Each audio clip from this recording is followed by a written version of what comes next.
Joining us now, NBC News correspondent Jay Gray and CNBC senior editor of Guests and global supply chain reporter Lori-Ann LaRocco. So, Jay, tell me about what you're seeing out there. The dive teams are back in the water, but obviously the weather is not on their side. Yeah, Katie, it's a mess out here today, to be real frank. Rain for most of the day, cloudy, foggy at times, chop on the surf as they're trying to work through and find those 6 missing and presumed dead construction workers who were on top of the bridge at the time of the accident. Let's get into a little more about what they're working through underneath those waters. You've got what's basically a soup of debris. You've got twisted metal. You've got ripped apart cabling, a lot of that with sharp edges. You've got boulders of concrete and rock that are filling in that area as well from the collapsed bridge. And so it's very dangerous for those divers, even for the remote vehicles, in that type of soup with no real visibility at all. There are several sharp edges. There's a concern that a diver could rip a suit or rip an airline, and so that's something they're taking care of now. And then you've got the issue of not being able to be in the air, not being able to get any type of support from the air and looking into what's going on the ground. So they're trying to deal with all of that with top of mind the idea that they want to bring some closure to the families of these victims. And so they're continuing that work as best they can in what are terrible conditions. While the NTSB has now boarded the ship, as you talked about, they have the data recorder and they're analyzing all of that and presumably interviewing the crew. They said that that was something they hoped to accomplish today. I should tell you, Katie, that crew remains on the ship. They are living in their quarters on that ship and said to be cooperating fully with this investigation. Jay, what about the families of those lost? What efforts, what outreach has been made to them?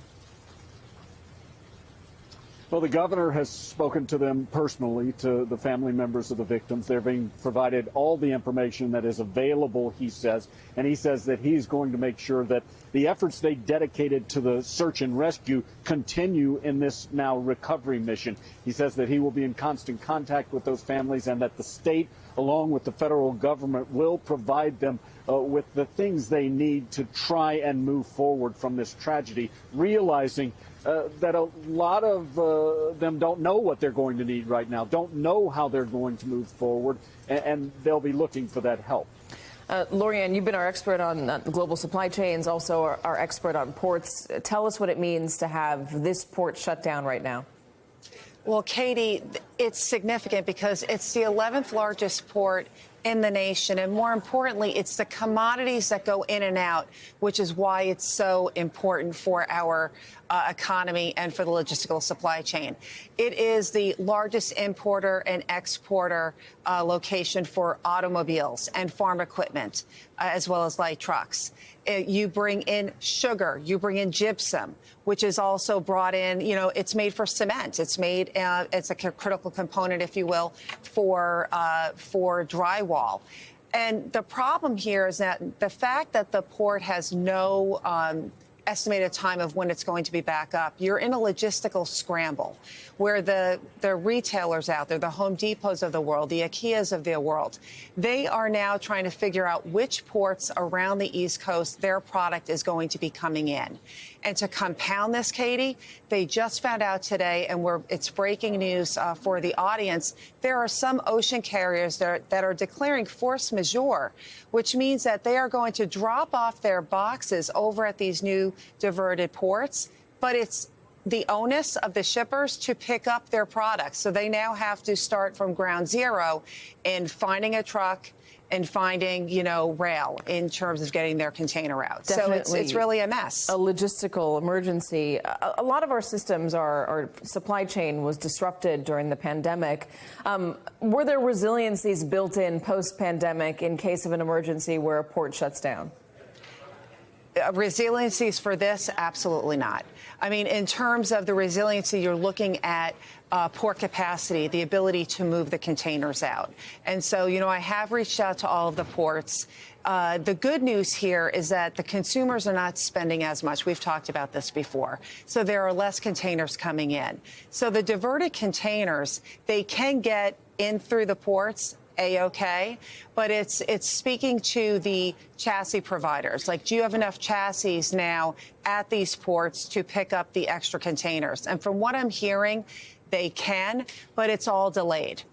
The Northeast Corridor accounts for 40% of GDP. And tell me if I'm wrong about that. What does it mean for potential economic output going forward, Lorianne, if this port remains shut down for weeks, if that bridge takes years to complete? Yeah. I mean, you're literally going to see the nimbility of, if you will, of the supply chain. And so you're going to see what we saw with the Red Sea. You're going to have different type of trade routes, the trade strings. It will move forward, but there will be delays. And so, you might have containers that incur costs.